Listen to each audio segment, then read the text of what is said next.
resources in art. So, as y'all can see, my right hand sister, she not here today. You know how that go. I gotta always give y'all the rundown so y'all can understand. You know what I'm saying? She a master. That's number one. She a mom. She a queen. You know what I'm saying? She a wife. You know, that's my sis. I'm the assist. You know what I mean? You know, it's a lot going on right now. You know, I definitely, have been getting a lot of love, support, and grace. I feel like I say it so much that it permeates my life. You know what I'm saying? And I try to keep giving that to people. You know what I'm saying?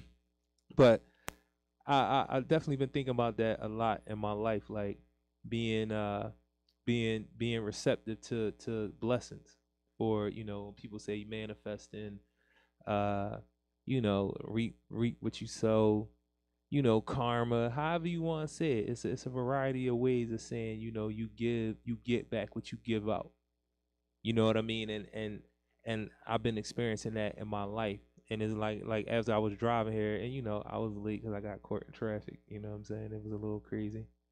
But I was thinking about that, like, damn, when why can't everybody just be up? Whatever up is.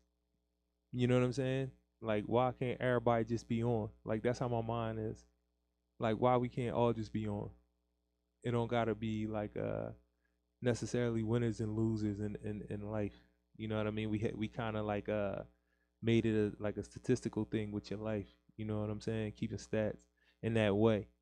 But why I gotta be is kind of like the conversation that I have around capitalism a lot. When in order for people to like really understand our position in this young nation, I was having that conversation with somebody about when you look at if you look at things holistically and you say, okay, America is 500 years old. It's an experiment, an experimental business. That's how I always say, an experimental organization. And they did a masterful thing, and they took and it's a lot of people that's responsible for this, like money men, scientists, you know uh just just overall just deceptive people.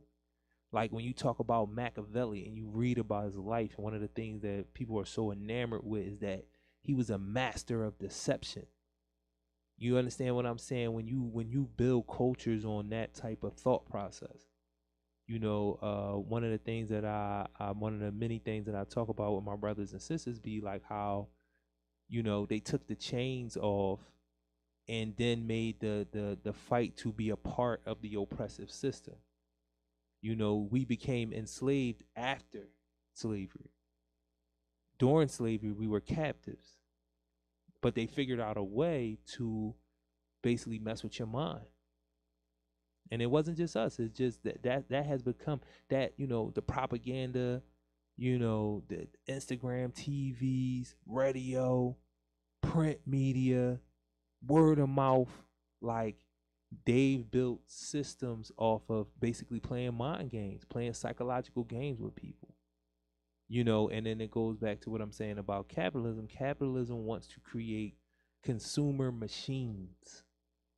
You know what I'm saying? Like people that all they do is consume, and they work to consume. You feel what I'm saying? It's in our schools. It's in the lifestyles of the rich and famous, cribs. They want you chasing an idea, but in order for capitalism to work, you have to have that baked in underclass. You have to have that baked in underclass, that exploited class. And other people will fall victim to it because that's the system in and of itself. But it's that one group of people that, whatever you deem them to be, and in this case it's black folk, uh, you have to make them into mindless consumers, servants, workers. Never think about the overall system. You know how people be saying, like, I don't want to work a 9 to 5. That's slavery. And it's like, all right, in this system, I totally understand what you're saying. Now, pragmatically, we need some type of capital to get to capital, because that's how the system works. We need that. That's why I've been preaching read, Powernomics. And that's not the only book, but that's one of the most plain economical books for me when it comes to black people, descendants of slaves. So what I've been talking about a lot is, we find ourselves in this position because of that system, the system, however you want to say it. It's funny because the system has even created a mindset of that being a joke to the system. You know what I'm saying? Just like, before the man. It was one of those things that it's a real thing, very real. People dying behind the ideas of the man. You know what I'm saying? The production and the outcomes of the system. Like dying in real ways, all types of ways, gun violence, losing their mind, suicide, sickness, all types, because everything is monetized. And you need a people to be sick so the doctors can operate and make money. And it becomes for drugs to be sold to. That's the system. And the system has created this thing where you're constantly having this moral thing or this matrix thing where you're like, am I helping people for real, or am I part of a system, and a part of that system working has to be the real life illusion of I'm helping people? And you get people caught in that and they debate that. You know what I'm saying? Like, damn, am I really helping? I feel like that with nonprofit work.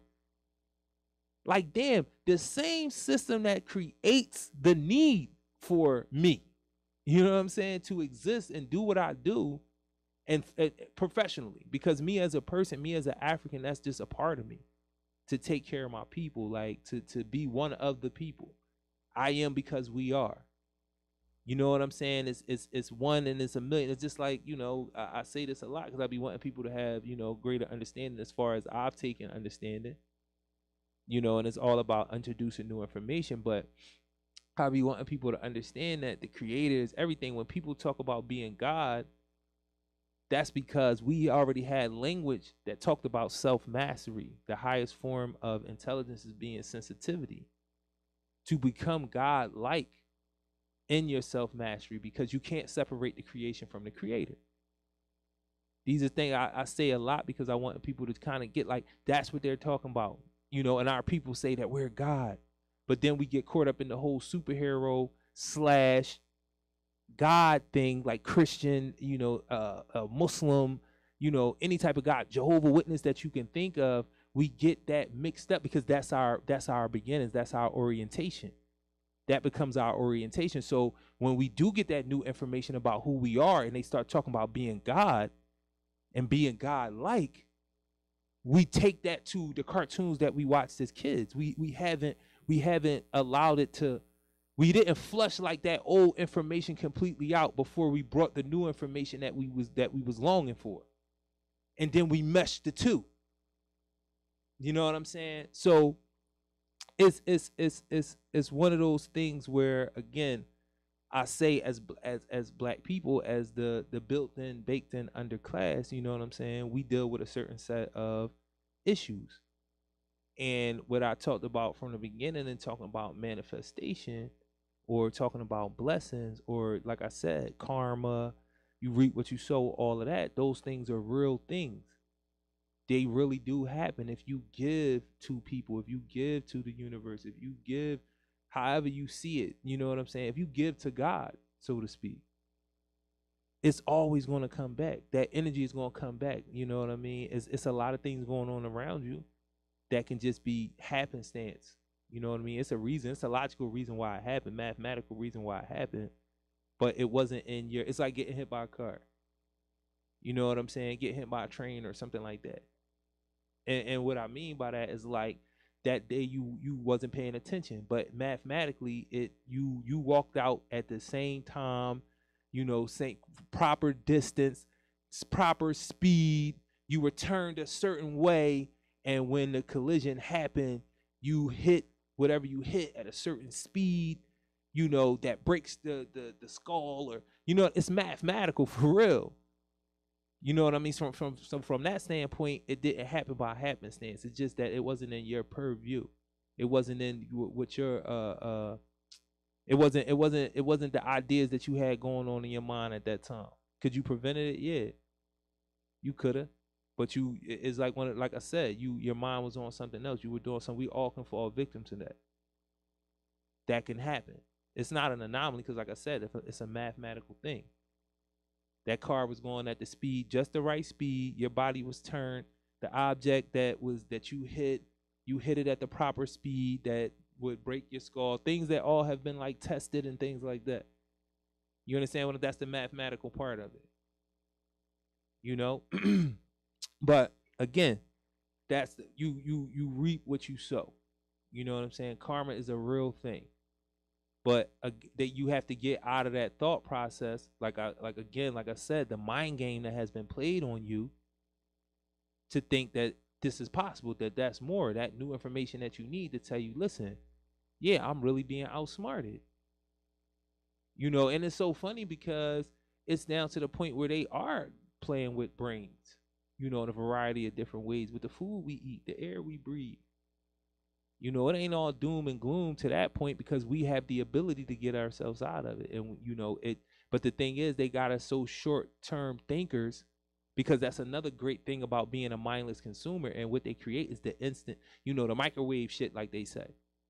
That microwave society. You want everything right now. You're never going to be able to build nothing like that. And that's understood.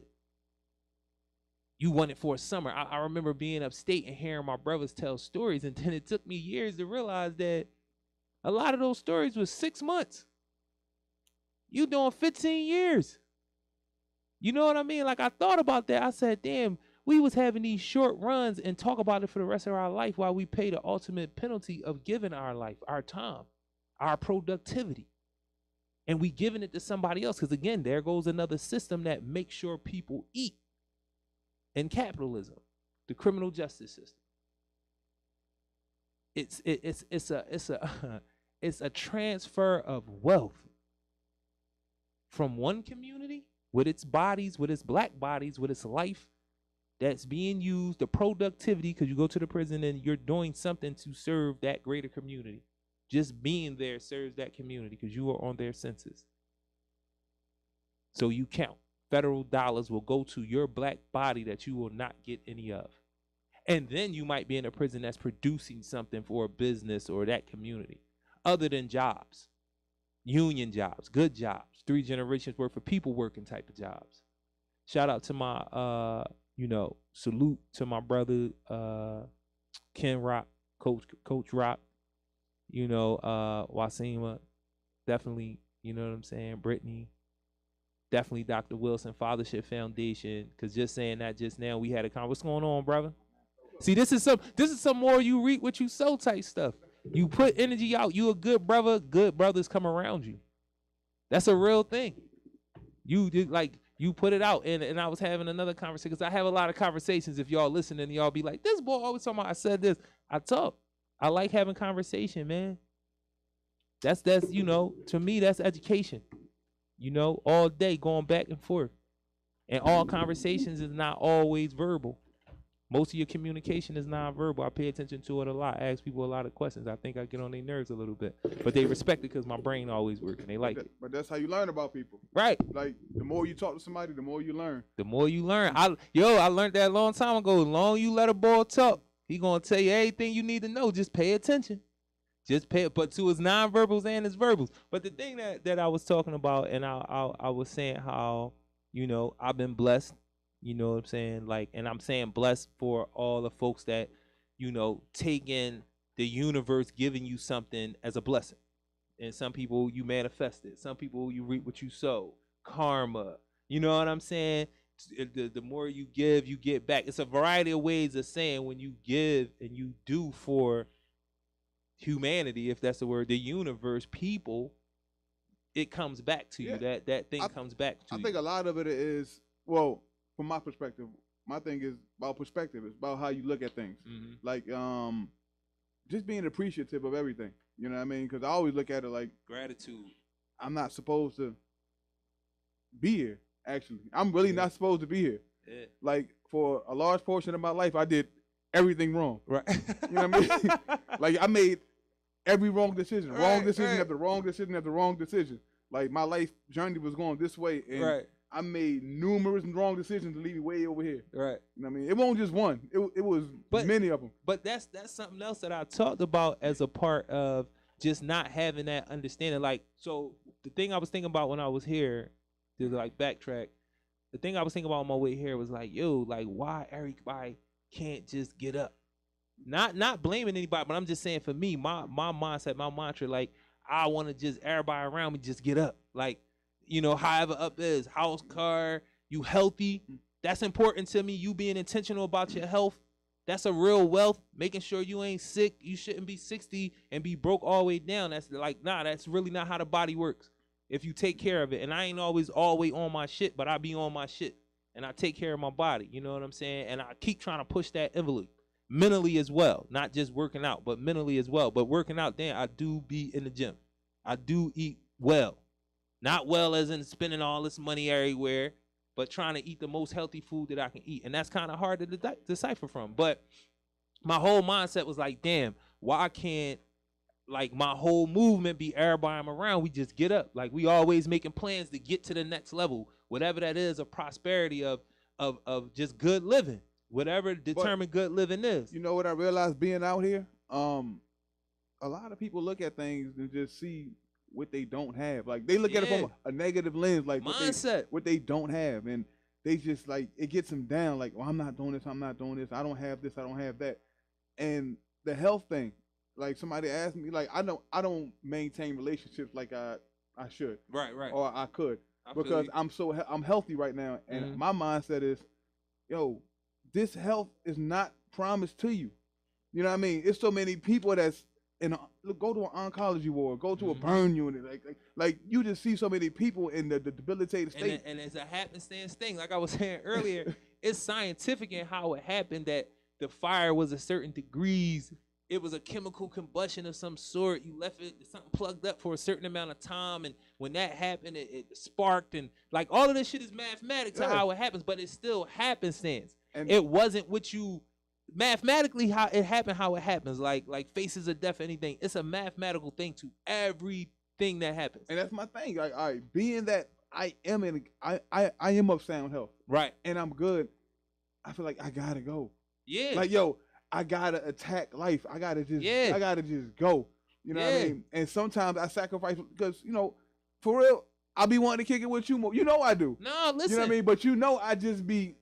You sound like me, man. You sound like me. It's a thing. It's a thing of, I just sent the joint to a lot of people. I thought I might have sent it to you on Instagram. You know, because sometimes when I see stuff that I like, I just go down the line until I'm like, all right. It might be 5 people, it might be 10 people, it might be 20 one of those days. I stay logged out. But I stay logged out of Instagram, Facebook. See? I got to log in to get to it. Shout out the reps, man, because I really get to be random on Instagram. They do everything consistently. Like, they post for me. They do my story and all of that. They do that consistently. They have a fairly good idea of the things that I like and I will approve of. We don't got to talk every day. Shout out to my niece Samira, Z, Bino, Anwar. Get your game up, Anwar, on the representation, man. You got to represent your business a little bit better.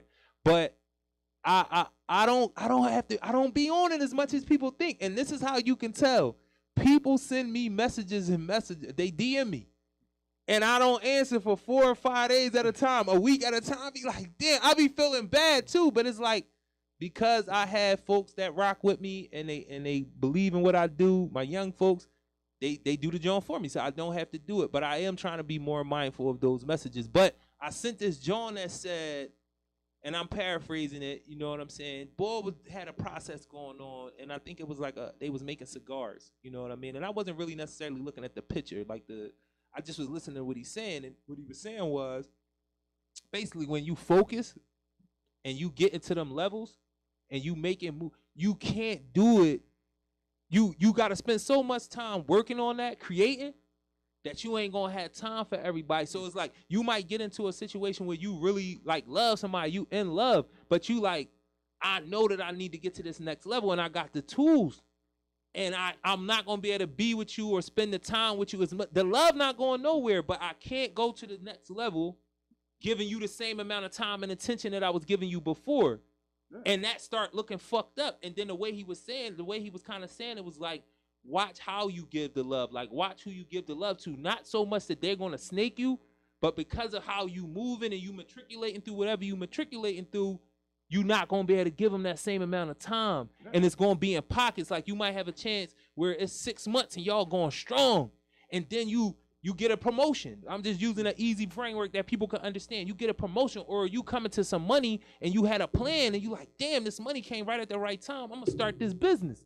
You feel me? And it's like I just all at it. Right. You got to me and you just start rocking out. We might have been together 3 months, 6 months, whatever, and it's good. You ain't do nothing wrong. But in order for me to make this next move that my life says I'm supposed to, and I'm supposed to because I deserve this and I got the skill set to do it, whatever it is, now I can't spend as much time with you. And that and you is like, damn, that's fucked up. Like, and then we don't really got a reason. Like, it's like, that's fucked up. You know, because you loving me like this and I'm enjoying it. And now you gotta make this move, you know? And I sent the joint to everybody because that's how I be feeling sometimes. Yeah. And like to the point, exactly. This is not an excuse, because I always say, however people want to deal with me based on my actions, my track record, if it's not something that you feel good about, whatever it is, me not returning calls, me not visiting, me not having for you, I don't know, me just not talking to you for a while, just ghosting you, as they say. You know what I'm saying? Because I'm focused on what I'm doing right there in the moment. Again, it's not a justification, but I'm also willing to accept however you deal with me because of it. You know what I'm saying? And I'm not going to feel no ill will towards you for, you know what I mean? Yeah. I'm not, but I got to make this move. And I got to be on this, where I only want to talk to a certain amount of people every day because they're doing what I'm doing to, you know what I mean? Either they helping me, they collaborating with me, they doing something for me, or they in front of me giving me the, like, listen, you got to do this, you got to do that, but you got to do it. So now I really only want to talk to them for 4 or 5 months. I don't want to talk, not because I don't love you, I don't fuck with you, it's because you not on that wave, that lane, that level, whatever you want to say, you know? On top of that, whatever you doing at that moment, you don't know how long the people that you're talking to or dealing with are going to be in your presence. Yes, in place. You know what I'm saying? So you trying to take advantage of everything you can right now. Yeah. And like I say, told you, the health thing, I'm like, your health can go left at any time. Yeah, man. You know what I mean? So why you got it? Well, I know why I got it. It's a real investment. That's why I said wealth, bro. I go. That's why I said wealth, bro, because like, we and I gotta stop saying bro. This is what happened with me saying bro. And I know people say bro all the time. It's not like the N word. I'm not doing it. It's just something I start saying it to be funny. Trying to be up, and then I start saying it so much. Now I say it and I'm like, I got to come away from this joint. Even I was about to say it again, I gotta come away from this joint, bro. when I was in there, when I was in prison, and being that I did like 22 years, I seen the how things transition. And one thing I said I appreciate about the young boys, when they came in, they were just saying they would just bro you to death. Right. Yo, bro. And it'd be like, it get on your nerves, but at the same it's better time, than nigga. They not saying nigga. Like, damn, what's up, nigga? You know what I'm saying? They not saying nigga all the time. And I said, you know what? I can appreciate though. Yo, they trying to make a change. Nah, I feel you. It's like we was saying fam. You know what I'm saying? Yeah, they'll bro you. And on some real shit, I start saying it because I was being funny, trying to be funny. And then I just kept saying, I'm like, damn, I had to really consciously tell my bro, stop saying bro. But yo, what you saying? And another thing that you just touched on is like during 2 decades, you see how cultures shift, right? And you come home and you really get to see it. Like you jump right into it. Oh shit! When I left, it was completely damn near different. Like, you know how they say the more things change, they stay the same? Yeah. I understand that. There is a cyclical thing about everything. There's a wave. However, but I went in on one John and it must have went all the way up or all the way down and it hasn't shifted yet. So like that looked like it looked like different things. Women move completely different than they move. The same ideas was in there. I understand that, everybody. The same mindset, the same things that motivate you and push you to a certain extent was always there, just as the form changed. But women are different. And I'm not even saying good, bad, or indifferent. It's just different. I'm just saying different. It's different. I had to adjust. I really, and again, I'm not saying in a negative, and then for us, it was like, You didn't deal with women. I had to recognize that in myself. That's why I talk so much about it, because it was profound to me. Like, I thought I could come and just deal with my women based on the ideas that I had, because I thought that I still think, I don't even think I know. They're lofty ideas about what a woman should be, because I have lofty ideas of what I should be. Now, whether I'm holding up that to any woman, man, or like, okay, that's up for you to decide.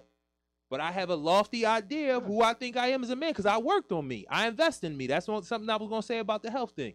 That's why I say it as wealth, because you invested in it. It's an investment that's showing up right now at 45 years old. I don't wake up with any aches or pains. Nothing. No stiff back, no bad knee. My shit pop and all that. My shit been popping since I was 20. My knees and shit been popping since I was 20. But I don't wake up with no aches and pains. I have no allergies. I don't have no sicknesses. I don't have any chronic anything. My body is running efficiently for a 45-year-old. And I know I ain't in my best shape.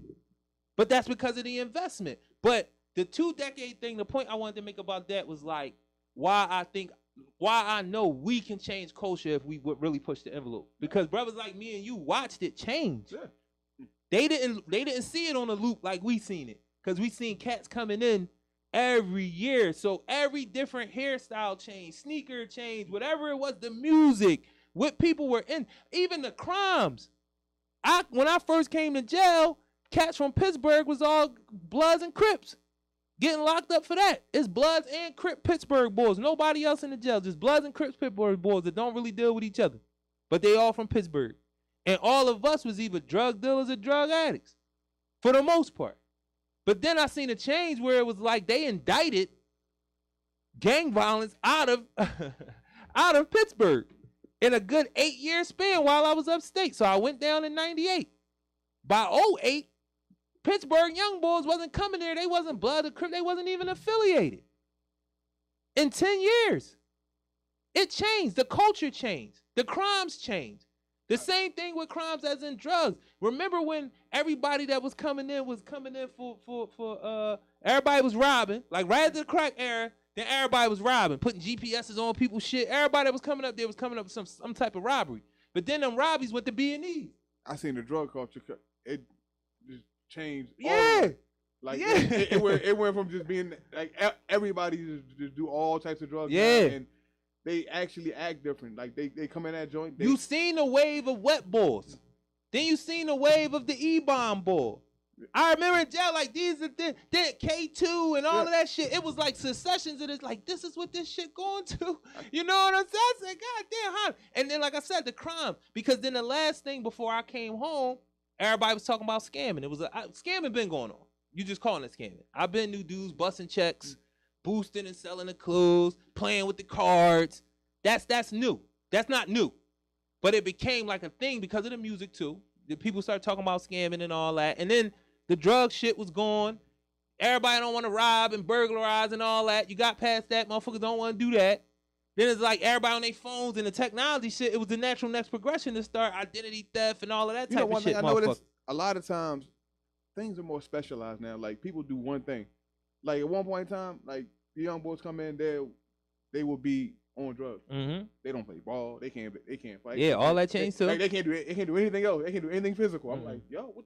Nah, they want to sleep all day. It was wild. Yo, what is going on with y'all? But you know, at one point in time, everybody you did a little of everything. You know what I'm saying? So you was kind of more well-rounded, more well-versed, where you can sort of, I ain't gonna say be a chameleon, but you can deal with different people and be in different environments. Mm-hmm. Now it's more specialized. The people that play ball, they just play ball.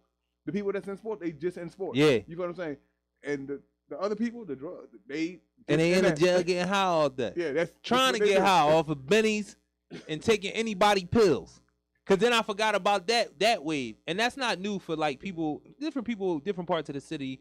I don't remember if like pill popping was always like a heavy thing everywhere, you know, cause it became a thing, you know, for a minute. Like at the E-bombs, it was it was like a citywide thing more. Cause I remember dudes used to do like pancakes and syrup, but it would be like certain neighborhoods or blocks.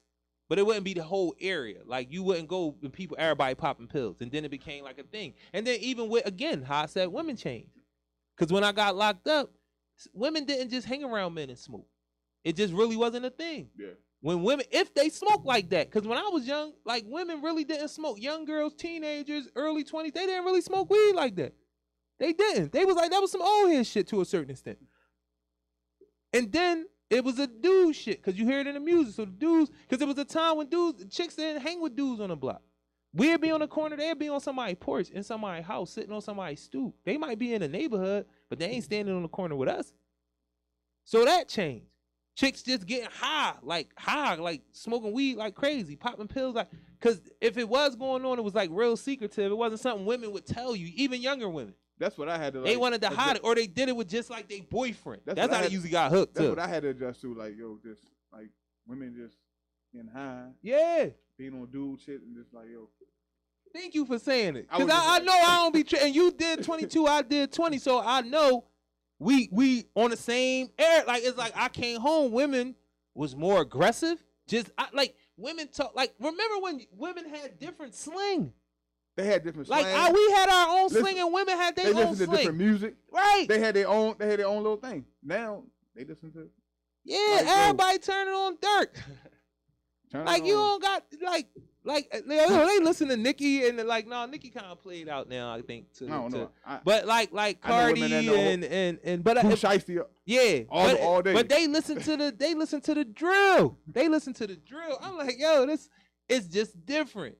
I remember girls in my neighborhood and this wasn't unique to them. They was listening to Salt and Pepper doing the videos, man, on the porch performing the videos, and these was teenage girls. Now they was doing shit. They was doing a lot of shit, but that was like for me, like the teenage girl in them. They doing the choreography and all that. Nah, they all know the song. They had different interests, right? I mean, it's just it just was different. They had like, different interests. We had our different interests. But it was a separation. It was definitely a separation. Like I said, getting high. But that's one of the things I noticed too, where it's like you said, that masculine feminine thing. Like, you know, we ain't even got to get into the whole gender conversation, to be honest. I just noticed that women are more masculine and men are more feminine, with an understanding that men and women have a feminine and masculine side. It's you have both. You know what I mean? And you tap in, as a man, you tap into the feminine side of yourself to be a better understander of the women in your family or the women around you. So you become a better son to your mom. You become a better husband to your wife. You become a better father to your daughter. You know, uncle to your female niece. To any other women that you're around, you become a better handler and maintenancer of those women, protector, provider, advisor to them. You're able to understand. Because you able to tap into that, but because we haven't been taught that, it just looks like men being more like women. And what I mean like women is like whatever the caricature of black women is. The same thing for black men. Whatever the creation is, whatever the enslavement, going back to what I was initially talking about, how when we left slavery, that's when we left captivity, what they call slavery, being descendants of the slave South, the antebellum South. That's when you were a captive. You became enslaved when you started trying to be a part of the system. That's when that's the mind game that was played with you.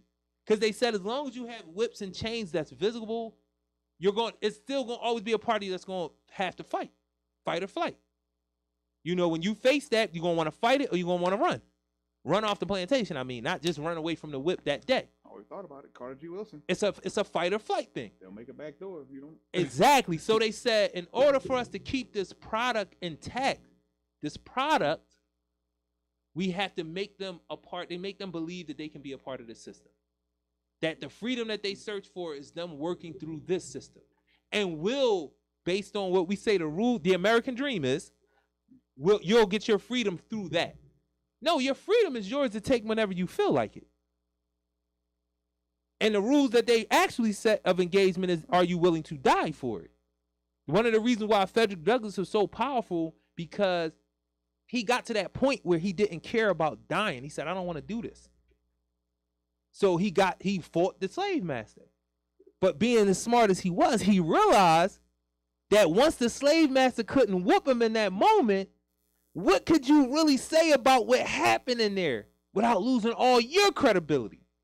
That you let this nigga slave raise his hand up to you. So what he did was, but Fred peeped it because it was like, if I kill him, I'm going to lose because I'm losing product. Yeah. But it's also like, oh, Fred fought for his and you had to kill him. You couldn't control him. And you lost. Economically, you lost. It's a loss. And you don't want anybody else to be riled up by that. Like Fred fought Master in there, and Master killed him. But Fred fought for his freedom. Our people really was rocking on that mindset too. That's why they tried to quell a lot of that. Make sure that in the media give you false propaganda. But then on the flip side, he sent Fred to the slave man, to the slave breaker. But Fred already peeped what just happened. See, you trying to keep this under wraps because you don't want people to know that I raised up against you. You don't want the people to know that. So you trying to, but Fred peeped this. He said, all right, I'm going to make my play again. And the slave breaker was a Christian boy because most of the most brutal people in that era who had slaves were the Christian folks, in particular the priests. They were the slave breakers. All the unruly cats like us. They was the Green County. Because that's what Green County was supposed to be made for and all that. You send super Mac to everybody that's wilding at all the other jails. They go there and then they break them. Camp Hill try to have a little system of that too with that all-a bullshit. I don't even want to get into all of it. But people who've been in that shit know what I'm talking about. So Fred peeped it. He said, now this motherfucker really can't kill me because who's going to keep sending their slaves here to be killed? Exactly. If he supposed to have a skill set to break them. So what, because he could think, the importance of thinking, Fred said, fuck it, I'm going to play the psychological game. It's going to be a hard job, but every time this boy, so Fred would just leave. He'd get in boy telling him to do something, Fred would just leave and go back to the old plantation or go somewhere else. Like, fuck it, when y'all come and get me, if y'all don't kill me, y'all don't kill me. It is what it is. They bring Fred back, fuck him up, he fight, you know what I mean? They put him in the shit, torture him basically. Fred said, fuck it. Kill me, man. I'm not doing what y'all tell me to do. And then, eventually Fred took his freedom. He got out of Dodge. But he fought the shit out of them. He let them know. And then once it was time, he also was an intelligent cat, so he was able to articulate that whole that's where the narrative, story. That's where the narrative come at of the happy slave, the happy jolly slave on the plantation that, which ain't real. They did us a favor and all that stuff. And like the mind games. That's an actual propaganda ploy where they push that. They push that in the media, and people actually believe that. Yeah, black people believe it. Black people believe a lot of things about themselves. It's like the argument of that always come up about how we sold ourselves and black people did it to ourselves. I'm gonna be honest with y'all when it come to that shit, because I ain't gonna go too far in it because it is, it's almost about that time. But what I will say is stop trying to find an argument not to fight back, bro. Because that's what we be doing. Because it's easy to do it with each other. Oh no. It's easy to do it with each other. Think about it. It's ingrained. Yes. Anytime you bring up any type of argument. Yes. You always looking for a reason. Black folks did it to themselves. Bring up police brutality. Well, black on black crime. Whatever you bring up. They doing it too. They sold us. They doing it too. What? What are you talking about, man? So, but people, it's a reflex for people. They'll just bring it up. I'm like, all right, that is something that's going on. Exactly. Black people killing black people, but people kill people they know. Right. Exactly. In proximity, most homicides are committed by somebody you know. And to be honest, we can go back to the system part. But that's still not the issue we're talking about. We're talking about police brutality. We're talking about that. Why are they killing black people? Why are they just doing this to black people? That's just called deflection. You just bring up another issue. And we do it with ourselves. But again, my thing when I came to work was, why can't everybody around me just get up? And again, what I mean by that is not putting any onus, because I am a dude that believes in accountability, responsibility, and all that. Not from the standpoint that you hear the system tell you the propaganda you hear, like black people need to take accountability. Yeah, when you take responsibility, and we can say it the other way, for the shit that you've done to them, the things that you set in play, with the deception, like I said at the beginning, the Machiavellian shit, all of the little secret shit going on in the background, the man behind the curtain bullshit. But I just always think, and how I move and how I run around here is like, why everybody can't just get up. So I'm trying to be a part of that. So if me and you having a conversation, I would most likely want to have a conversation of how we going to get to the next level. Together, how I can assist you, how you can say, however. But it's always that collaboration of how we can get to the next stage, man. Together. Because this shit is possible. This shit we've been doing for 400 to 500 years is very young. We were rocking out together for millennials. And people wasn't dying of all these crazy diseases and wasn't wars everywhere. Read your history. Read your fucking history. Like, we fucked with each other for a long, long time without being brutal with each other. Motherfuckers fight, they skirmish. Yeah, it's real. But the death machine, the violence machine that you seen, we didn't set that into play. And that shit is young. It's young. It's very young. That type of attitude towards each other is very fucking young. So why we all can't just get up? I'm trying to be a part of that with everybody I'm around. Let's get up. You know what I'm saying? You got anything to say before we ride out? Oh, no, we riding out, man. Throughout history, we were the bringers of knowledge, the bringers of peace, the bringers of enlightenment, and they were the bringers of death, destruction, and mayhem. Listen, you know what I mean? So that's just what it is. It's just what it is. Like, calcified pineal gland. I'm going to just say that. And the book that y'all need to be reading, I'm going to try to remember this, is Asada Shakur. It's called Asada. Just read that, John. Great book. Great book. Just remember, everywhere we came, when we came here before without Columbus, rape, when without we came here pillage, before Columbus, when we came here and everything, we were revered. Without swords and weapons and shit. That's why I tell a lot of little brothers, like, I know y'all rocking on, a lot of y'all rocking on defense because y'all getting fear-mongered too through music and through y'all own interactions on Instagram and all that. Y'all are being fear-mongered. The same with these older people who watch the news and Dateline and all that old shit, they getting fear-mongered. Super predator. Yeah, all that shit. But the thing I want to say about that is, like, yo, bring the energy. Like, I tell the little brothers, like, if you bring, like, when they come to the center, so to speak, I always tell them, like, I can't censor the music that y'all make. Like, y'all doing this, and Cornerstone Dropping Center coming, we filling the gaps in your life. 2321 North Broad Street. Make sure you come through. We're going to show you major love. But I tell them when they come into the studio, like, listen, I don't want to censor what you say, what you talk about. But just remember, you're bringing an energy. And if y'all want this to maintain a safe space, then bring energy that's going to maintain a safe space. And this joint going to be cool. I'm telling you, I promise you. And I feel like that everywhere we go, man. If you bring and even if you got the joint on you, you still could don't let that joint have you on edge. Bring the right energy. You could be cautious and bring good energy, man. Not that, I'm in here. I got the whatever. You know what I mean? Like, nah, I'm confident. I like, listen, if it go down, it's going to go down. But I'm coming for this, for the love, for smiles. You know what I'm saying? That comes with being in touch. Being in touch with yourself and everything. Like having knowledge. Melanin. Again, calcified pineal gland. Look it up. Calcified pineal gland. And read Asada.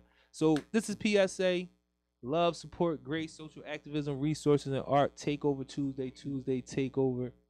Every Tuesday at 5 p.m. Glockaware Radio. Shout out to Tuke. Shout out to my brother, always repping PSA. We doing some things at PSA. I'm just trying to tell y'all that, you know what I mean? 2 years, March will be 2 years, man. Like, it is March. I'm tripping. The 29th will be 2 years. Damn, it is March. And this is 2 years. Shit be moving. The show almost got part of that. Really, like, no. Yo, man, I appreciate y'all, man. I love y'all. That's what we doing out here. I'm out. All right. I want to tell you something. Yeah. I definitely want to tell you niggas something.